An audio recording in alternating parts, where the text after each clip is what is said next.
Hello everyone, my name is Arjun Singh. आज की जो क्लास है वो क्लास इकोनॉमिक्स की क्लास है। बोथ 11th और 12th का इंट्रोडक्शन है इकोनॉमिक्स की क्लास का, तो दोनों के लिए बेनिफिशियल है। तो चलिए आज की क्लास स्टार्ट करते हैं। आज की क्लास का बेसिकली पर्पस जो है वो समझाना है कि इकोनॉमिक्स कहाँ से आया, क्या होता है, इसकी डिटेलिंग क्या है। तो उस कॉन्सेप्ट को करने के बाद आगे ये क्लास 12th के हिसाब से चलेगी। ठीक है, चलिए स्टार्ट करते हैं आज की क्लास। टॉपिक का नाम क्या है? इकोनॉमिक्स। इकोनॉमिक्स को समझने से पहले हम सबसे पहले समझना चाहेंगे कि इकोनॉमी क्या होता है। आपको पता ही है इकोनॉमी आजकल बहुत लोग अगर न्यूज़ देखते हैं तो आप लोगों को पता होता है हर जगह चल रहा है क्या इकोनॉमिक हमारी इंडिया की डाउन जा रही है, हमारी इंडिया की ऊपर जा रही है, नीचे जा रही है। ये सारा क्या है? इकोनॉमी है। अब ये इकोनॉमी होता क्या है, इसको समझने के लिए सबसे पहले हम करेंगे इकोनॉमी क्या होता है। Is a system. क्या है? Economy is a system. Economy is a system in which people earn a living to satisfy their wants. मतलब इकोनॉमी एक ऐसा सिस्टम है जहाँ पर लोग अपने आप को सेटिस्फाई करते हैं। कैसे सेटिस्फाई करते हैं? अपने आप को ज़िंदा रहने के लिए अपने आप को सेटिस्फाई करते हैं। कैसे? अपनी ज़रूरतों को पूरा करके, अपनी वांट्स को पूरा करके। अब वो वांट्स कैसे पूरी होती है हमारी? 4 चीज़ें। प्रोडक्शन कर लो, कंजप्शन कर लो, इन्वेस्टमेंट कर लो और लास्ट में क्या कर लो? एक्सचेंज कर लो। मतलब सबसे पहले आप क्या करोगे? सबसे पहले करोगे अगर किसी पर्सन को कुछ गुड्स चाहिए तो उसका क्या करना पड़ेगा? प्रोडक्शन करेगा। कोई पर्सन प्रोडक्शन कर लेगा, प्रोडक्शन करने के बाद क्या करेगा? जितना उसको ज़रूरत होगा उतना यूज़ कर लेगा, यानी कंज्यूम कर लेगा।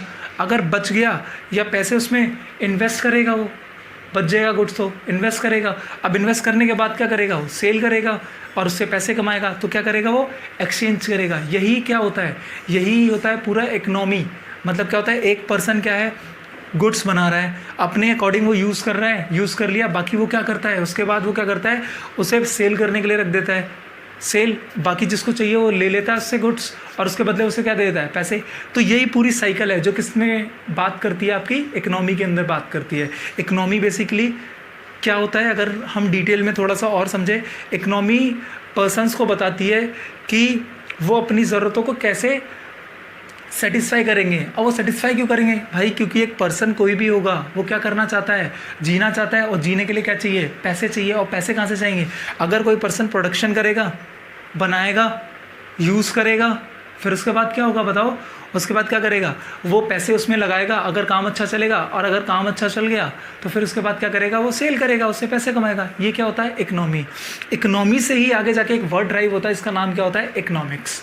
अब मैं एक चीज़ और बता दूं, इकोनॉमिक्स का जो फादर बोलते हैं वो बोलते हैं एडम स्मिथ। ये क्यों बता रहा हूँ? क्योंकि आपको पता ही है सीबीएसई ने अब आपके एग्ज़ाम के अंदर एमसीक्यू पैटर्न भी इंट्रोड्यूस कर दिया है। हाँ जी, तो आपको एक एक मार्क्स पे भी फोकस करना है।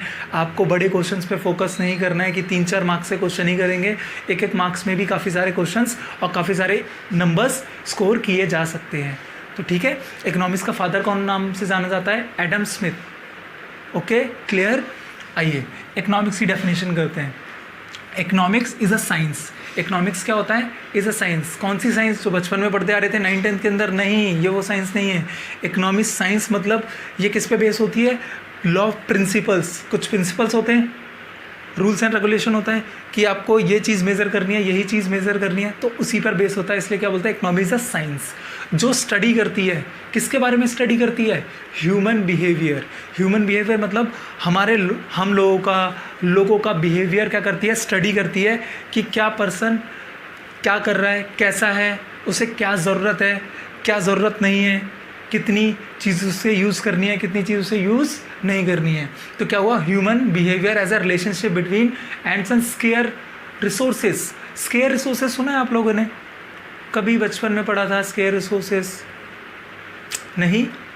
चलिए, स्केयर मतलब क्या होता है?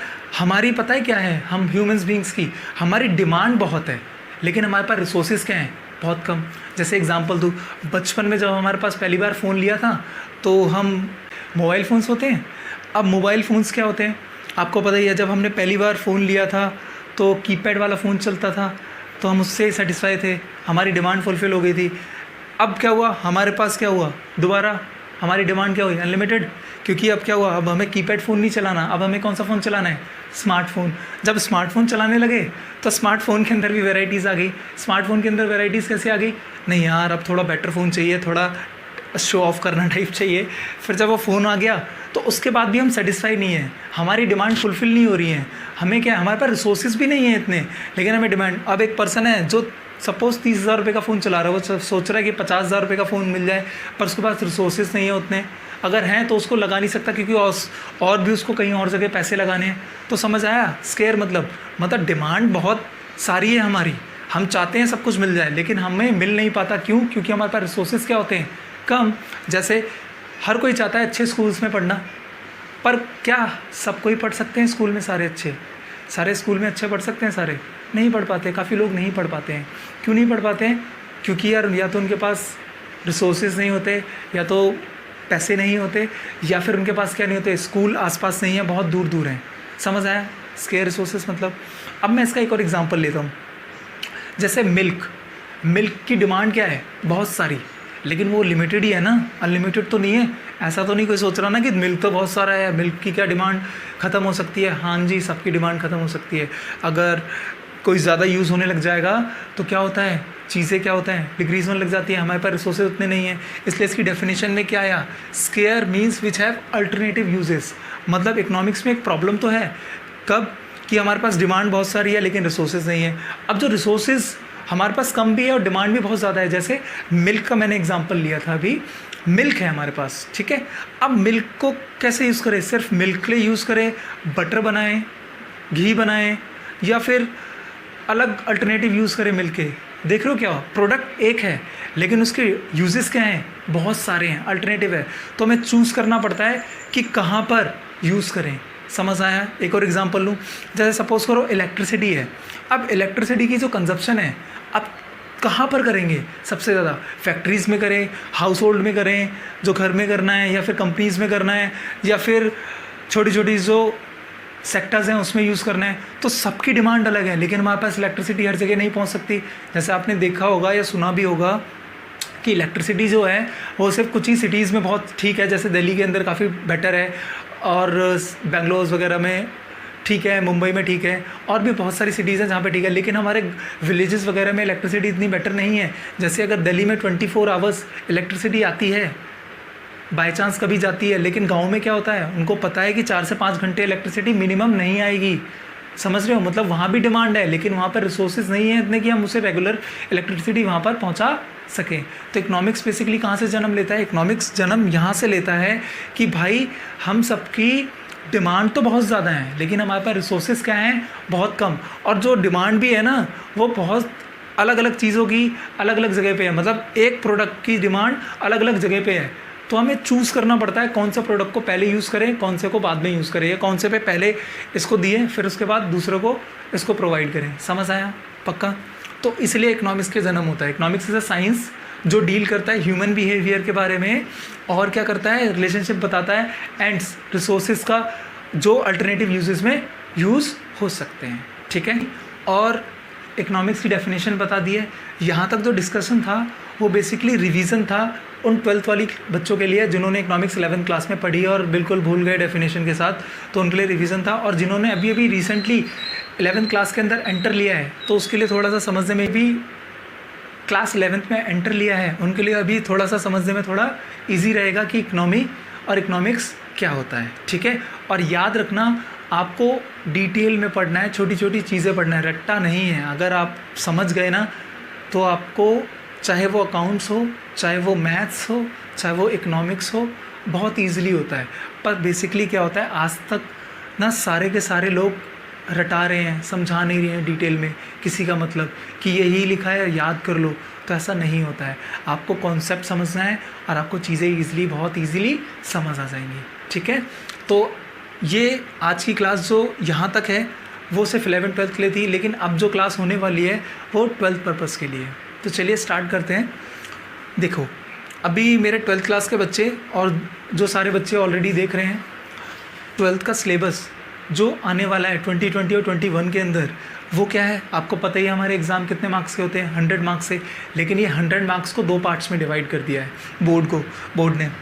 20 और 80, 20 मार्क्स स्कूल के हाथ में जो प्रैक्टिकल्स होता है, इसलिए अपनी इमेज स्कूल के अंदर अच्छी रखना टीचर्स के साथ में, ताकि आपको 20 मार्क्स प्रैक्टिकल के ईजिली स्कोर हो जाएं। काम प्रॉपर करना, कॉपीज़ बनाना और एग्ज़ाम्स में अच्छा परफॉर्मेंस पे, तो स्कूल के साथ में अपनी इमेज थोड़ी अच्छी रखना टीचर्स के पास, जिसके पास इकोनॉमिक्स होगी आपके स्कूल के अंदर, तो 20 मार्क्स वहाँ से स्कोर कर सकते हैं। ठीक है, अब क्या है 80 मार्क्स का। अब 80 मार्क्स में क्या है, MCQ भी है, थ्योरी भी है और प्रैक्टिकल भी है। मतलब ये सारी चीज़ें आपके 80 मार्क्स के अंदर हैं जो बोर्ड के एग्जाम्स में होने वाली हैं। अब क्या हुआ, आपका जो इकोनॉमिक्स का सिलेबस है 12th क्लास का, वो 2 पार्ट्स में डिवाइड है। मतलब इसकी 2 बुक्स हैं आपके पास, एक है मैक्रो इकोनॉमिक्स और एक है इंडियन इकोनॉमिक्स। अब मैक्रो इकोनॉमिक्स भी 40 मार्क्स की है, इंडियन इकोनॉमिक्स भी 40 मार्क्स की है, मतलब दोनों 40-40 मार्क्स के हैं। अगर मैं आपको समझाऊँ, इस 40 मार्क्स में कुछ 5 यूनिट हैं मैक्रो इकोनॉमिक्स के अंदर, जिसका नाम क्या है, national income, money and banking, government budgets, balance of payment. ऐसे चैप्टर्स हैं जो आपको बहुत इंपॉर्टेंट है और आपको नंबर स्कोर करने में बहुत ही हेल्प करेंगे। ठीक है, अगर मैं इसको रेटिंग दूं, आगे जाके इसमें पढ़ेंगे तो हम क्या करेंगे, नेशनल इनकम को अगर मैं दूं 3 स्टार, ये लगभग हर पेपर में 10 मार्क्स का आता ही आता है। 10 मार्क्स, हाँ जी 10 मार्क्स, बहुत इंपॉर्टेंट। एक प्रैक्टिकल क्वेश्चन इससे कंपलसरी है, बाकी थ्योरी होता है। बाकी मनी एंड बैंकिंग 6 मार्क्स, इसे मैं इजी कैटेगरी में भी डालूंगा और 1 स्टार दूंगा, 1.5 स्टार दे देते हैं। और उसके बाद गवर्नमेंट बजट 6 मार्क्स के अराउंड आ जाता है, इसमें भी आपका अराउंड क्या कहते हैं 1 स्टार दे देता हूँ। बैलेंस ऑफ पेमेंट, ये भी थोड़ा इजी चैप्टर है, 6 मार्क्स लास्ट में बचता है। बाकी मिसलेनियस चैप्टर जो बाकी रिमेनिंग बचेंगे वो अराउंड 12 मार्क्स के आते हैं, तो आपका पेपर 40 मार्क्स का यहाँ से बन जाता है। वैसे ही इंडियन इकोनॉमिक्स है, इंडियन इकोनॉमिक्स में डेवलपमेंट ऑफ इंडियन एग्रीकल्चर के बारे में देखेंगे हम, डेवलपमेंट कंपैरिजन देखेंगे इंडिया, चाइना, पाकिस्तान का 1947 के बाद और आज की डेट में करंट क्या सिनेरियो चल रहा है। ठीक है, और बाकी इन सब्जेक्ट्स की डिटेलिंग नेक्स्ट क्लास में कराऊंगा। इन सब्जेक्ट्स को नेक्स्ट क्लास में डिटेल में पढ़ेंगे कि क्या चीज़ हम पढ़ने वाले हैं, वो नेक्स्ट वीडियोस में आएगा। अभी मैं सिर्फ समझाने के लिए बता रहा हूँ कि हमारा जो सिलेबस है, आपको पता ही होगा कोविड-19 की वजह से CBSE ने साइट पे डाला हुआ है कि हम जो बोर्ड एग्ज़ाम्स के सिलेबस है 9 से लेके, मतलब 10th और 11th तो है ही, 9th और 11th को भी उन्होंने इंक्लूड कर दिया और 12th को भी। ये बोला है कि हो सकता है कि आपका सिलेबस में कुछ एडजस्टमेंट करे CBSE, हाँ जी कर सकता है, थोड़ा कम कर सकता है। इसके ऊपर मैं आपके पास एक वीडियो लेके आऊँगा जिसमें मैं आपको एक्सप्लेन करूँगा कि क्या सिलेबस कम हुआ है, क्या हो सकता है या बिल्कुल नहीं होगा। तो अभी आपका सिलेबस पूरा है, आपको पूरा पढ़ना है। ठीक है, तो ये आपका सिलेबस है। बाकी अगली नेक्स्ट वीडियो में हम पढ़ेंगे कि मैक्रो इकोनॉमिक्स क्या होता है और इंडियन इकोनॉमिक्स क्या होता है। Thank you for watching the video. Please like, share and subscribe my YouTube channel. Thank you.